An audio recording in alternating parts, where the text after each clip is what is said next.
Hello, everyone, and welcome to another episode of The Global Lens with Avantika. Today, we are diving into a subject that carries both a rich history and urgent relevance in our world, the story of Tibet. Now, Tibet is often spoken about in terms of politics, geopolitics, or international headlines, but at its heart, it's also about people, culture, identity, and resilience. To help us explore both the past and present dimensions of the Tibetan struggle, I'm truly honored to be joined by Yeshi Dawa. Hello, Yeshi. Welcome to the show. Namaste. Thank you so much for giving me this wonderful opportunity to talk about Tibet. I normally tell my friends that whenever I get such platform, this is not just a platform for myself, but it is a platform for the uh, Tibet to tell her story so that it reaches the maximum people. Thank you so much for inviting me on your show. Honor to have you here. So let me share a brief history about Yeshi. So Yeshi has been an important voice in bringing attention to the Tibetan issue, drawing on both lived experiences and deep understanding of this challenge.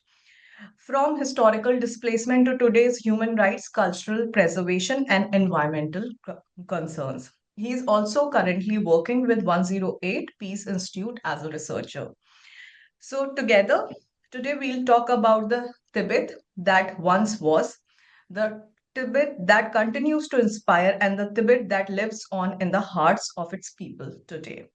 So, Yeshit, once again, thanks a lot for being here. And to begin with, could you share what Tibet means to you personally, both as a place and also as an identity? I was born in Tibet. At the age of 8, I left Tibet, and my journey into India took almost 2 months on feet, and I crossed those gigantic Himalayas. So, can you imagine? I was barely 8 years old, and the journey was very difficult. Um, I'll give you some examples. Like in daytime, we had to sleep so that we could walk in the night in order to escape from the Chinese soldiers patrolling the border. And that is how I survived that very, difficult journey. And even the more difficult part was when we were short of food. We even ate the carcass of yak frozen in the Himalayas. So I still have these vivid memories because those memories were quite difficult from what we experience today. So that is how I fled Tibet.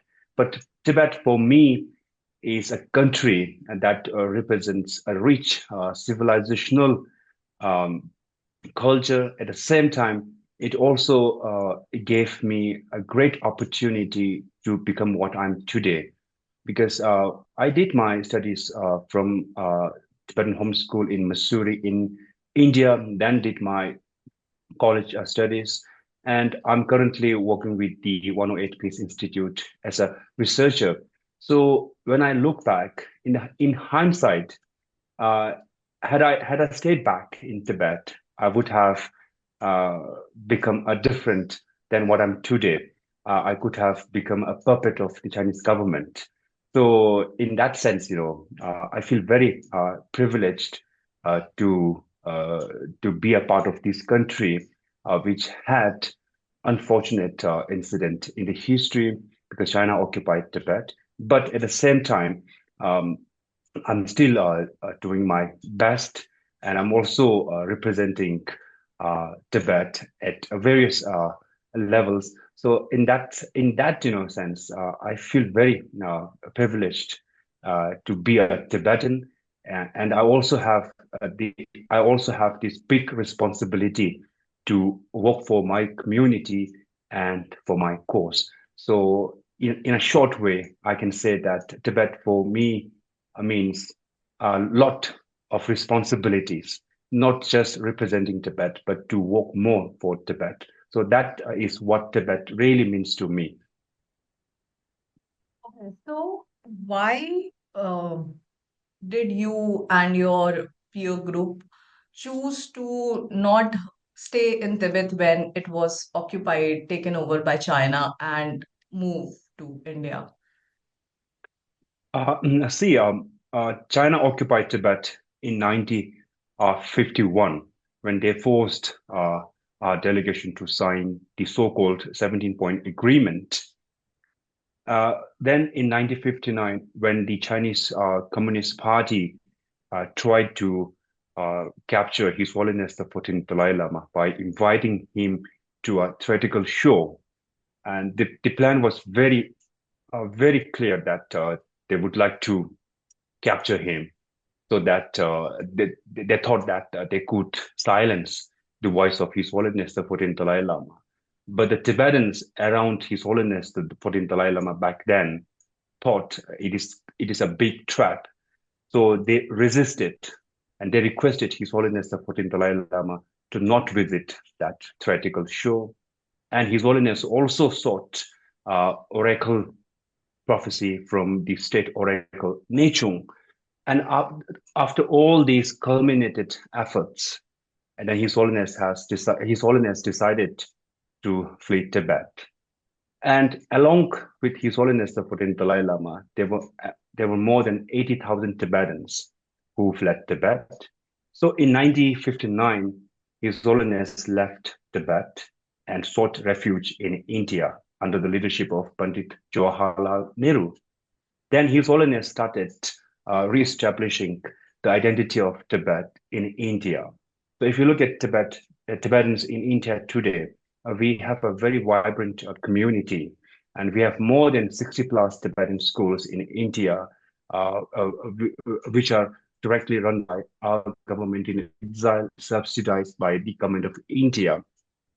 So uh, I was born in 1990, in 90s. So my mom thought that, had I stayed back in Tibet, I think uh, I wouldn't have, I wouldn't have been exposed to all these kind of education. And on top of that, I wouldn't have been exposed to what the freedom really, means.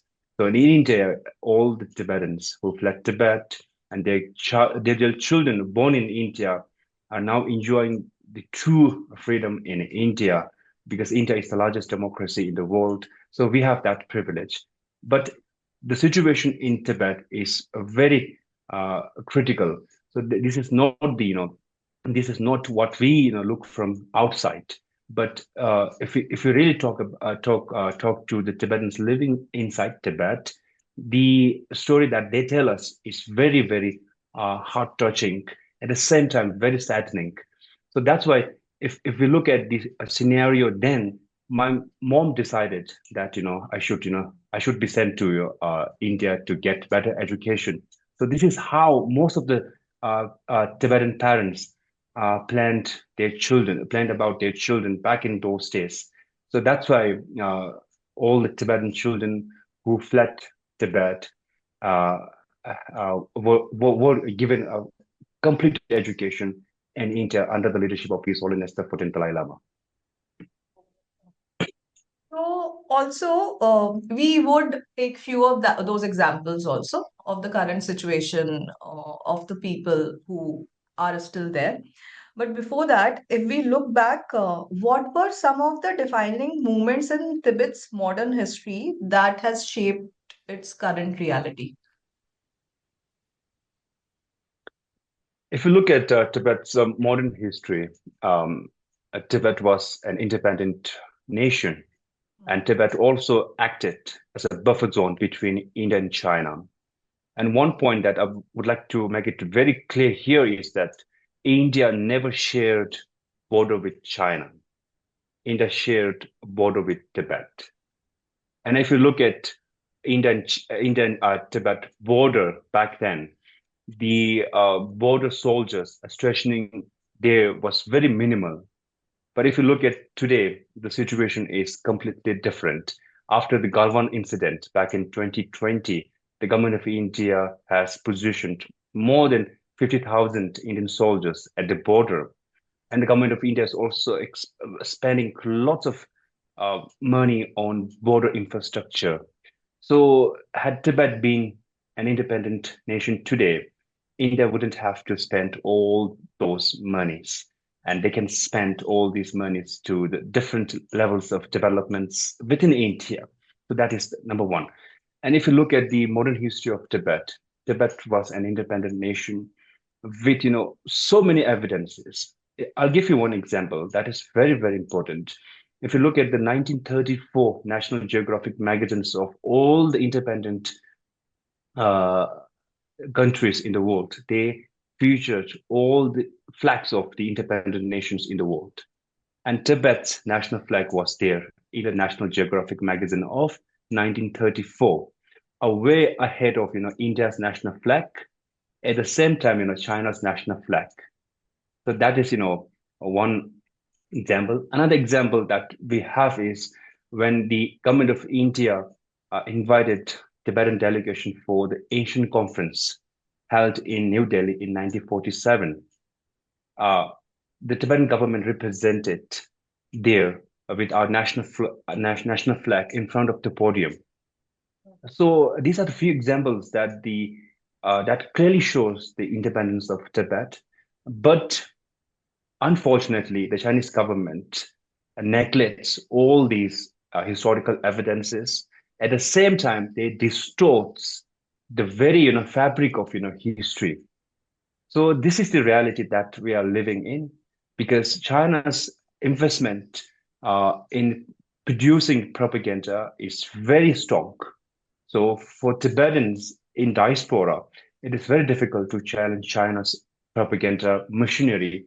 But um, but at the end, this is also what the album of Indian India says, that the truth shall triumph, right? So we have history, we have the truth. So we'll see what lay ahead. But this is the reality of the modern history of Tibet, which gets neglected by the major countries in the world because of China's pressure. Also, many young people today only know Tibet through news headlines or global campaigns.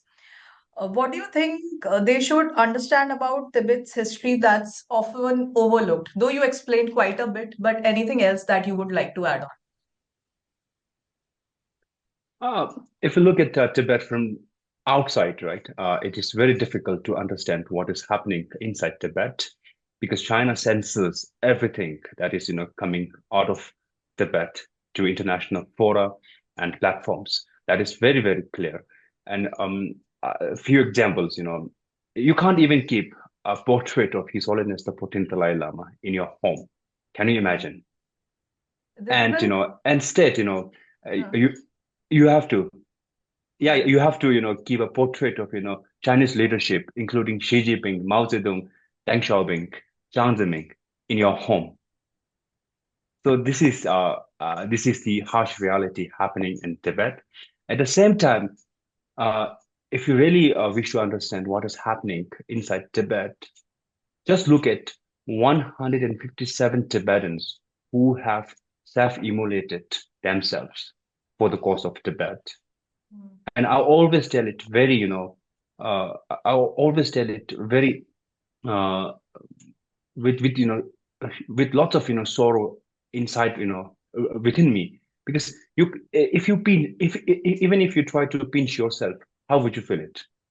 Mm. It is very painful, right? But they're just putting petrol on their body, and then setting themselves on fire and protesting against the Chinese government.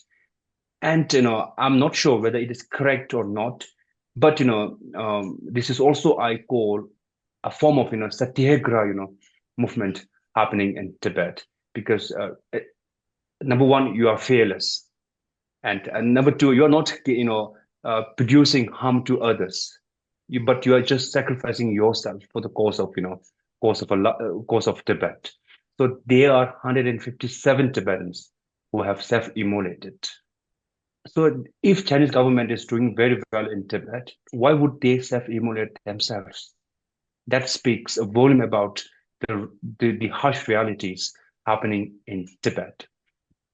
And another thing is, if you look at today's Tibet, China always claims that they did their best to bring development in Tibet, but some economists call it a boomerang economic policy implementing in Tibet. Whatever the development that happens in Tibet are actually targeted for the benefit of the major Chinese people. If you look at the capital of Tibet, now the Tibetans are becoming minority in our own capital because of the lots of influx of Chinese people from mainland China. Now another example is if you wish to get government employment, you have to have speak Mandarin fluently. Otherwise, you won't get the government employment. So these are a few examples that clearly shows how severe the situation is happening in Tibet and how China is trying to crack down on Tibetans in Tibet. Okay.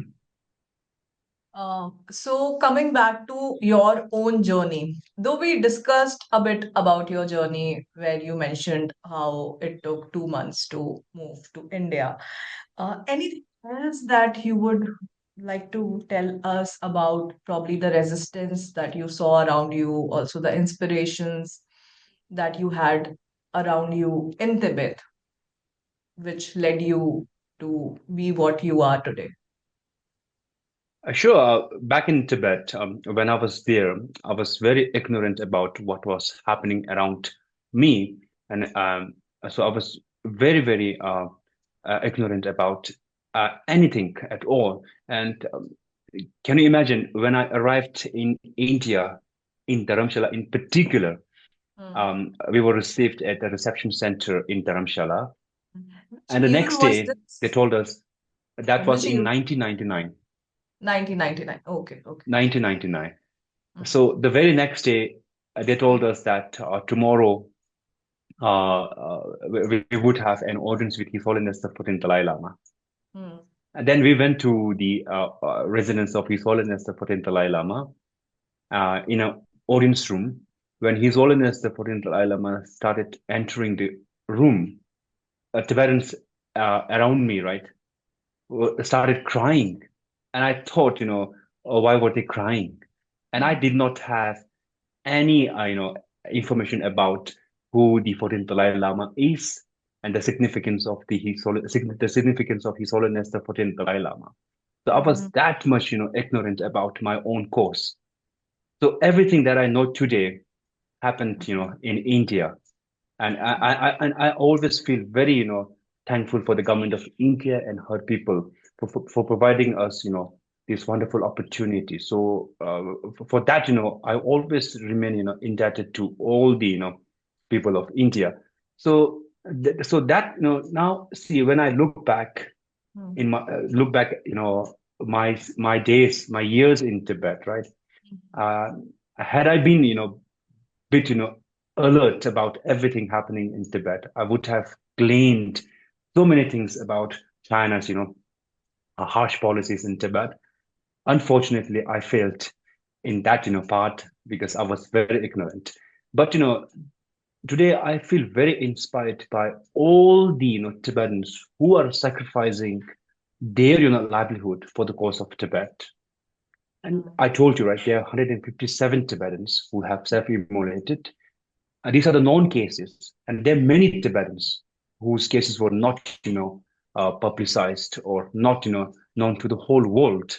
There are many, and Tibet. There were so many Tibetans who were, imprisoned, who were killed in the prison.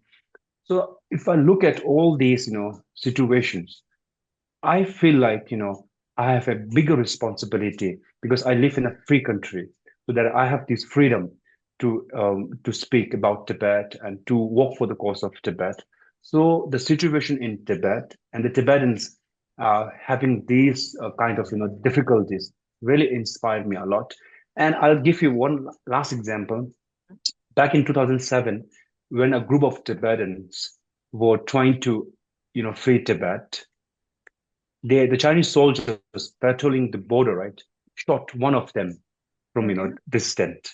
And Hmm. that video was, captured by, if I'm not mistaken, uh, Australian mountaineer. And that Hmm. video is still, available on YouTube. They Hmm. killed it. They killed one of the, Tibetans, Hmm. in that group. So there were many Tibetans who left Tibet and fled Tibet. I'm sure many of them, faced such, situations, but Hmm. they were not, brought to the, brought to the larger audience because Chinese government knows how to, you know, keep it secret. So they don't want to, let it, flow to the international platform. But that 2007 incident is Hmm. one of the, incidents where you can clearly see how China is treating, Tibetans who are trying to flee Tibet. So now when I combine all these situations, right, I feel Hmm. very lucky. I feel Hmm. very lucky. At the same time, I also get lots of inspirations from their sacrifices. And that's why I always try to move ahead. Right. That actually takes us to the next point of discussion, which is how has the Tibetan diaspora been able to keep its tradition, language, and cultural alive in exile? Now, we have to go back to 1959 when Mm, His Holiness the 14th Dalai Lama arrived in India. He met the then Prime Minister Nehruji, and His mm, Holiness personally requested Prime Minister Nehru mm, that Tibetans were given separate schools so that they mm, can, they can mm, preserve their own culture, language. mm, So the Prime Minister was very kind enough to, accept His Holiness the 14th Dalai Lama's request. And at the same time, the then, Chief Minister from Karnataka, Ninjalingappa, also accepted His Holiness the 14th mm, Dalai Lama's request to re-establish Tibetan settlements in India. So if you look at all the efforts uh, done by His Holiness the 14th Dalai Lama, the thriving culture that we have today in India is all because of His Holiness the 14th Dalai Lama. So mm, now, when I'm a product of a Tibetan school in India, so mm, I can speak Tibetan fluently, and I'm also well acquainted with my own culture, my identity, and I'm also trying to preserve it. So, so we have this, a vibrant community in India that really focuses on preserving our own culture, and we have a government in exile based in Dharamshala, and which mm, really functions like any other government in the world. We have our own, mm, home department. Then we have, our own parliament. So, so they all, discuss on the importance of preserving our own culture and imparting the rich, tradition of Tibet to the younger generation. So this is how we thrive in India. At the same time, if you look at the Hakar movement, which is basically known as the White Wednesday movement in India, on every Wednesday, Tibetans around the globe come to a common ground and they dance mm, for like 2 to 3 hours with mm, full of joy. At the same mm, time, they dance in traditional dress and to mm. a traditional song. And this is also how we try to keep our culture alive because we live in a very chaotic world. Tibetans living in West are very much influenced by the Western cultures, but at the same time, it is very important for us to maintain our own culture and identity. So this is how we thrive in India. Right. So one question here, when the Dalai Lama came to India in 1959, it was a different government at play at that point in time. It was Congress, and since then it has been an era of Congress and UPA. Then also some coalition, different prime ministers in period of six months, and then also after a long duration, BJP NDA government was formed, which was under Atal Bihari Vajpayee. and then later again UPA, and then the NDA and BJP led by Prime Minister Narendra Modi came in. So during this entire scenario, have you seen any kind of change towards the Tibetans who are in India? Yeah. In Tibet, sorry, in India, um, the support for the Tibetan cause is always, bipartisan, right? Even if you look at the Prime Minister Nehru and from Prime Minister Nehru to the Prime Minister Narendra Modi, Mm, they have all been very much, supportive for the cause of Tibet. mm, The only issue that I have is how they actually, treat China. Because, mm, if you treat China in a very appeasement, appeasement way, right? Then China always, tries to overtake, India, and mm, China always, take it granted from the Indian government, whatever the Chinese government dictates the Indian government to do so. For example, back in 2017, when mm, the Tibetan government in exile was mm, trying to organize a Thank You India event in India, the Chinese mm, government issued a dictum by telling all the Indian officials to not, engage in that, Thank You India event, and it was, forced to, shift to Dharamshala. mm, So this is one very clear, evidence of how China is trying to influence Indian mm, leaders mm, when the Indian leaders are actually engaging in the cause of Tibet. So if you look at today's, scenario, particularly the tension between India and China, the Indian leaders uh, feel very they always they make their moves very cautiously, and they don't make it very evidently and very explicitly, and rather they support us, but at the same time they do not want to send a signal, a bad signal to the Chinese authorities. So this is how uh, uh, each government that comes at the power in India mm, always look at the issue of Tibet mm, vis-a-vis China. So that's why I do not have any problem about whichever government comes at the center, but how they deal with China is a major concern for us. Because if you lean so much towards China, then it won't give you a good result. And the if you look at the past, past decade, I mean not past decade, but in 2014, when Prime Minister Narendra Modi invited Xi Jinping to Ahmedabad, mm, and I also tell my friends that Xi Jinping even mm, presented garland to the statue of Mahatma Gandhi there. So I mm, thought now Xi Jinping would have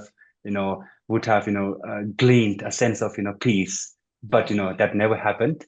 And then the Doglam issue happened. mm. Then Xi Jinping came to India in 2019. Yeah. Then you have Galwan Valley clash where Yes. 20 Indian soldiers were Mm, killed. So that's where eh, no matter how hard you try to appease the Chinese government, their mm, attitude towards the Indian government is never, changing, because they don't wish to, see India, as a rising power in Asia, and they want to contain India always. So that's why the government of India must be very, must be, strong mm. when it comes about dealing with China. So basically, that leads to me to my next question, which is about the very recent SCO summit, which happened around end of July, starting of August, sorry, end of August, starting of September, in the last month only, and where it seemed like again, India and China, they are coming together on friendly note. So, what do you have to say about that thing?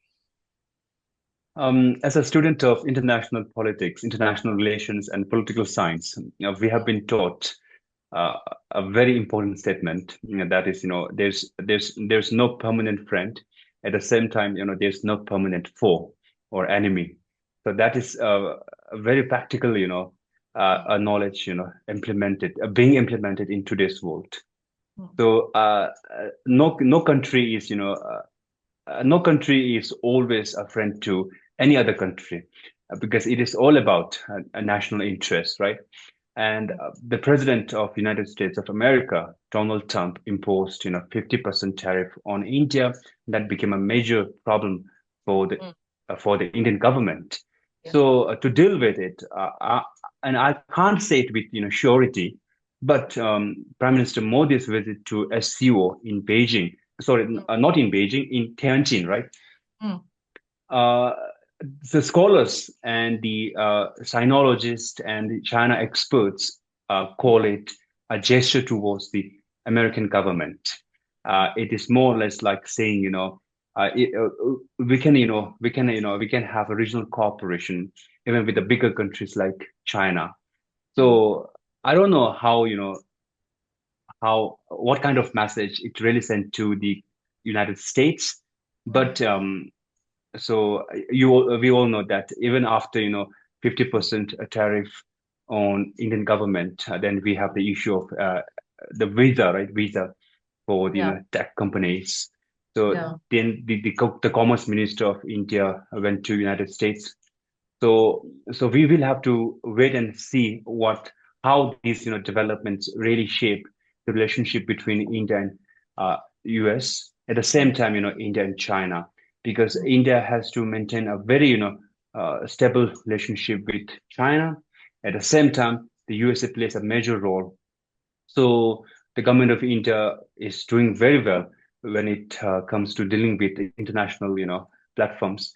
So this is they're also trying. They're also following what a scholar called it a multilateral, uh, alignment.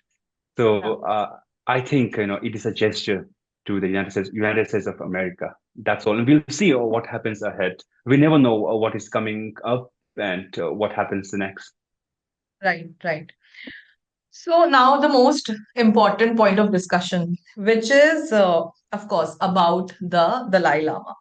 He remains a symbol of peace and resilience. What do you think his leadership represents for Tibetans today? And also considering he's in India, and how do Tibetans see it? His Holiness the 14th Dalai Lama took the political leadership at the age of 16. Can you imagine? Yeah. At the age of 16. And his youthful, nature had to spend with that, tremendous, responsibilities. And he was also at the same time giving his, studying his, monastic educations, Mm, and that really and despite facing such difficulties, he never he never gave up. mm, And at the age of 24 he fled Tibet. Then right from 1959 to 2011 he took the responsibility of Tibetans in diaspora in terms of political and in terms of spiritual aspects. And even even if I don't believe in a religion, but mm, if I look at his contributions to the cause of Tibet in terms of political, cultural preservation and language and everything, one would definitely find a reason to understand the importance of His Holiness the 14th Dalai Lama. But I'm a devout, Buddhist, and His Holiness has been a great, great vocal on mm, imparting the insights of Buddhism around the world. And he is right. not propagating Buddhism around the world. And he Mm, is just trying to give the insights of the Buddhism, particularly how to train your mind, how to tame your mind. That really helps a lot. And personally, I've been a huge beneficial of this, training, because in today's world we live in a very degenerated world, and on top of that we live in what we call an AI world. So everything is about, digital. So Yeah. in that, area, if one is not able to maintain or train his mind, then, so many problems occur naturally and automatically. So Mm, I feel very honored to be a part of the teachings of His Holiness the 14th Dalai Lama. I'll give you one example how His Holiness the 14th Dalai Lama teaches the insights of the Buddhism to the world. And mm, he gives a very beautiful analogy between religion and compassion. So he mm, says that religion is like a tea, mm, and there are varieties of teas, right?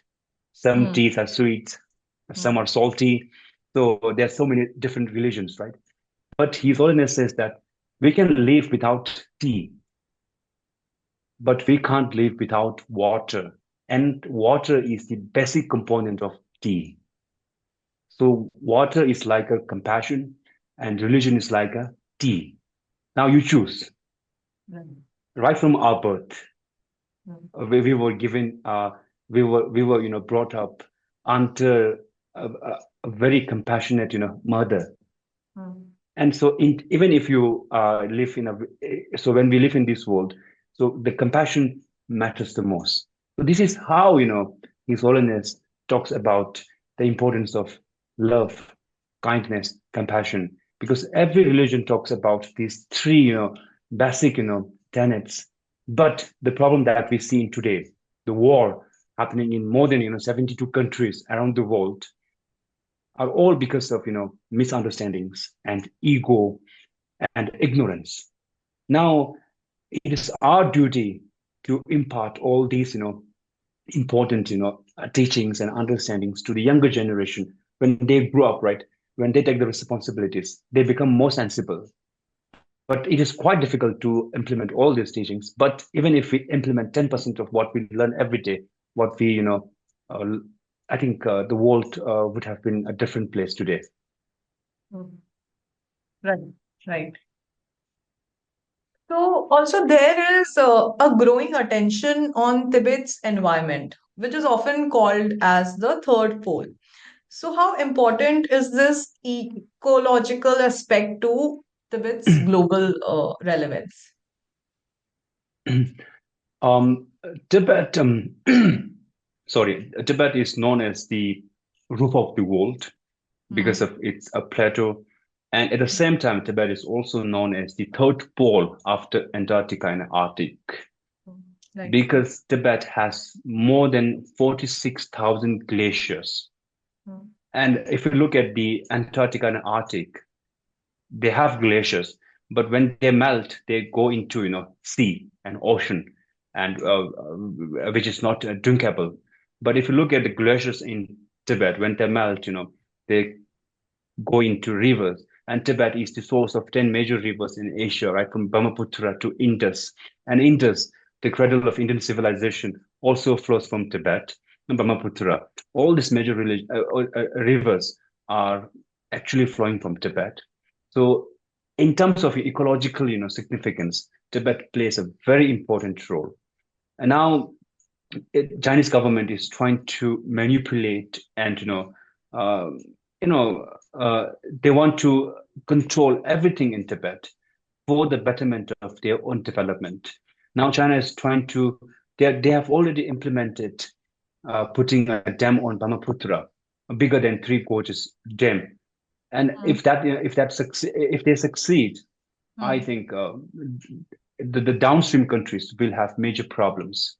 The power that the dam generates will directly used uh, for the power generation, particularly in these AI world. So Tibet also Tibet has so many rich minerals, the lithium and copper. So China is exploiting all the richness of ecological uh, things in Tibet, and Tibetans are left with nothing.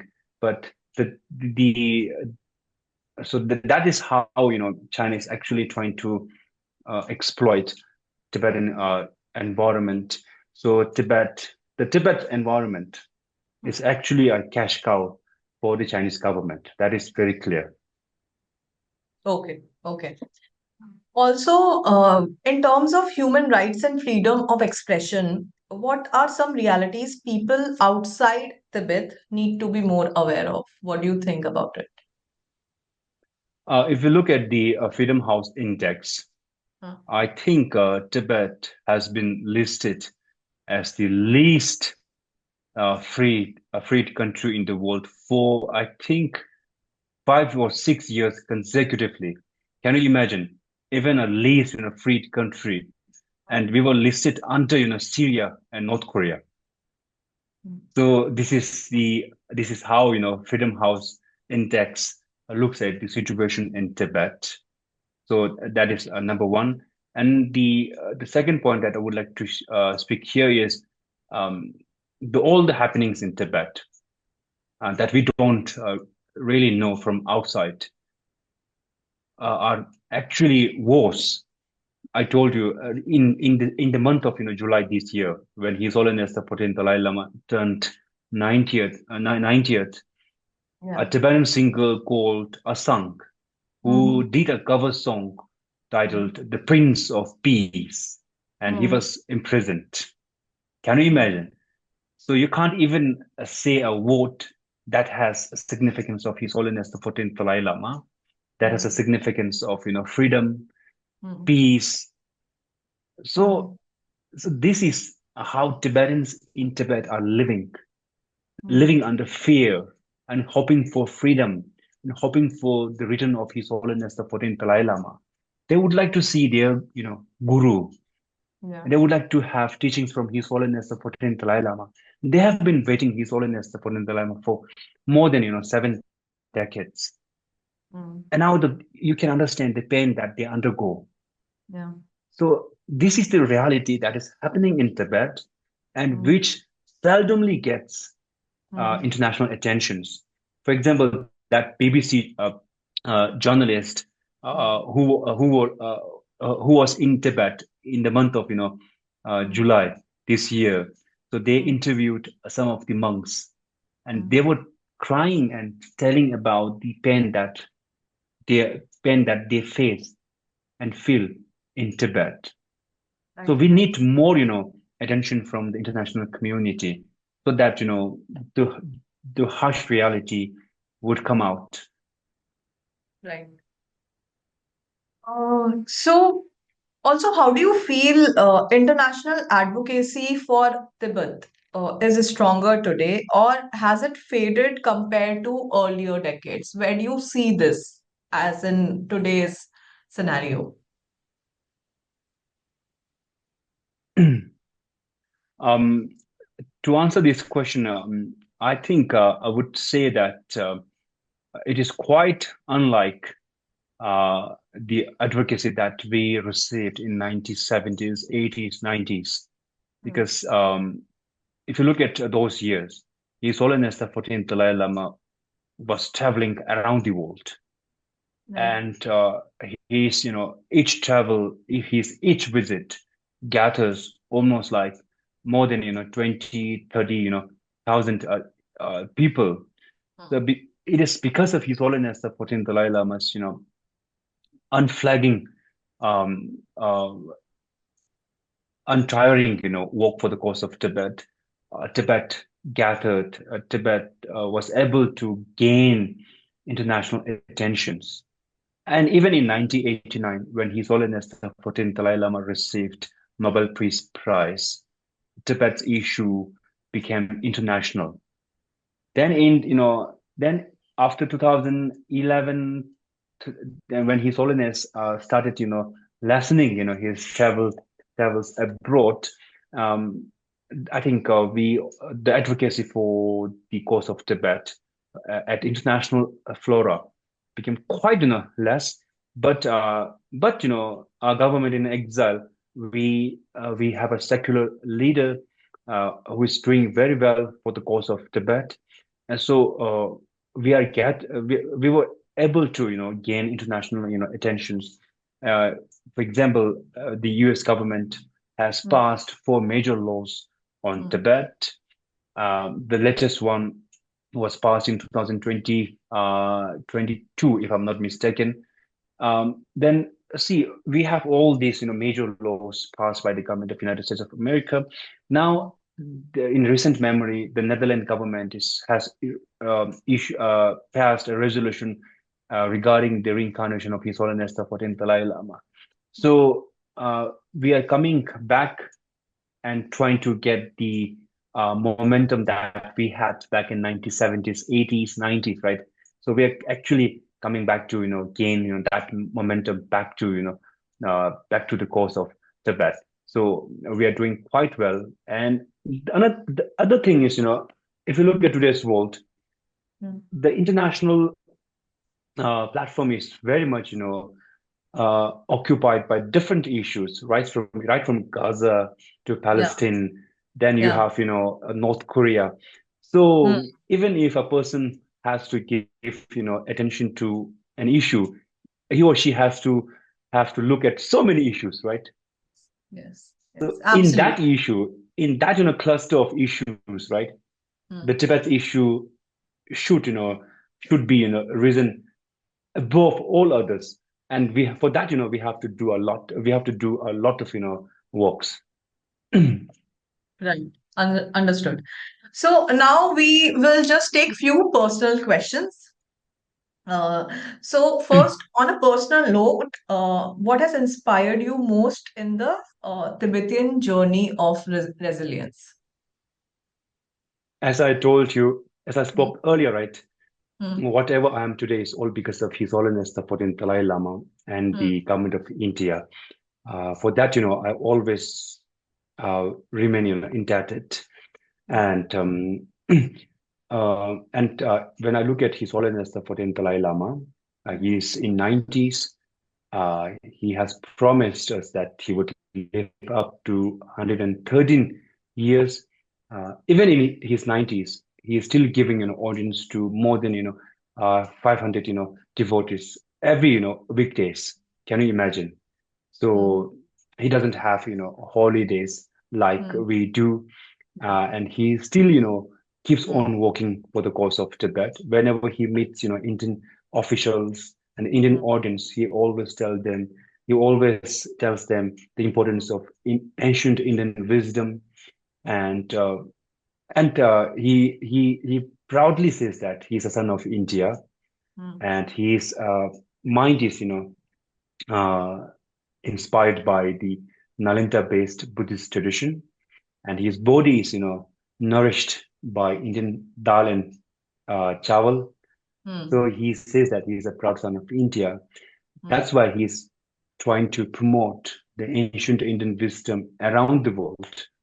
mm, So the former president, Dr. Lobsang Sangye, he spoke at an occasion where he mentioned uh, the meeting between President Barack Obama and His Holiness the 14th Dalai Lama. That mm, meeting lasted for more than like 15 minutes. And His Holiness the 14th Dalai Lama talked about the importance of ancient Indian civilization for more than 45 minutes to mm, President Barack Obama. So this is how, His Holiness feels, very, mm, grateful to the Indian government and Indian civilizational, thoughts. Likewise, mm, this is how His Holiness the 14th Dalai Lama inspires me every day. So I mm, always look at him, and his presence really inspires me a lot. And whenever I face any difficulties, right, I always look up to His Holiness the 14th Dalai Lama, and that really gives me a strength to tackle and challenge it. nice. So basically, what happens is a lot of people are not even aware about Tibet's issue. Being it worldwide or even in India, a lot of youngsters are not aware about it. So, what message would you like to share with young people worldwide and especially in India who are listening to this Tibet story for the very first time? Definitely for sorry, for the young Indians in India, Mm, I always tell them, right, whenever I go to a conference I always tell them that I'm acting as a young bridge between India and Tibet. Uh, if we look at today's young Indians, after 30 or 40 years, they will be at the Raisna Hill, and one of them will be the next S. J. Shankar. So they Hmm. will have to deal with the issue of Tibet. So if they are still not aware of Tibetan issue, then they would definitely face lots of difficulties when they take the responsibilities. So that's why I always tell them to pay heed to the issue of Tibet, and more Hmm. than the issue of Tibet, we have to also look at the issue of His Holiness the 14th Dalai Lama's reincarnation. So that's why the young Indians must pay heed to the issue of Tibet at the global stage. If you look at today's world, I spoke earlier about the de degenerating world that we live in. There are lots of mental challenges, lots of gun shootings happening all around the world. It's all because of the mental illness.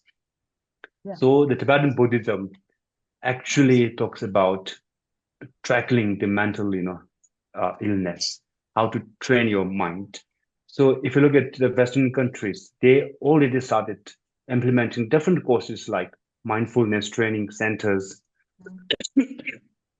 and compassionate leadership, institutes, because all the insights that they impart are actually inspired by the Buddhism, particularly like training your mind. That's why Tibet has a huge role to play in India-China relations. At a global stage, the Tibetan Buddhism has huge things to contribute for the generations to come. Mhm. Last point. Anything that you would Sure. want to specifically tell our audience, address our audience about? And also, how do you see Tibet's future from your eyes as of today? I'm very optimistic about our cause. I'm sure it takes time because India took 200 years to overthrow the British Empire. I'm very optimistic about our now cause because if you look at the Chinese leadership, um, it is all about secrecy and political power challenges. So if you are if a person concentrates too much on power, that obviously leads to problems. So if you look at the history, right, we had so many so many dictators and leaders who were very much obsessed with power, but ultimately they all failed. Yeah. So the history will repeat, particularly in China. And the Chinese, this is very irony and very, paradoxical because, China's national anthem starts with, Chilai in Chinese means rise up. Then you have, Puyan, Puyan, so newly the runmen, which means, those who don't, those who don't want to be slaves. Right, So right. it says that, rise up if you don't wish to be slaves. Mm. Okay, that this is what their national anthem says, but Mm. now we are slaves under them, and we do not wish to be slaves either. So there is a time there will come a time when Yeah. when that everything will be overthrown because one of India's greatest scholars and socialists, J. Mm. Prakash Narayan, Mm. once said that Tibet will never die because there is no death for the human spirit, and communism will never succeed because man will not be slave forever. So it Mm. is contradictory to China's own national anthem. So we will never be slave forever. So, thanks a lot, Yeshi, for giving us your precious time. I'm sure our audiences will gain a lot of insights about the struggle of Tibet and what's going on currently. Even I got a lot of insights. So thanks a lot for giving us your precious time and all the precious knowledge that you have shared. It is my great privilege to be on your show, and I spoke on different issues, but I may not be the right person to, uh, to create a complete awareness about Tibetan issue. So, to young Indian friends, you must visit Dharamshala to understand the issue of Tibet, and you can also visit different websites, the DalaiLama.com. You will know about the His Holiness the 14th Dalai Lama, and you can also go and surf tibet.net. So that is the official website of the Central Tibetan Administration based in Dharamshala. Then you will understand the realities of Tibet, Tibet's history, the current status, the harsh policies being implemented in Tibet by the Chinese government. So this is how you will understand, and you become very close to the issue of Tibet. And that's all. Thank you so much.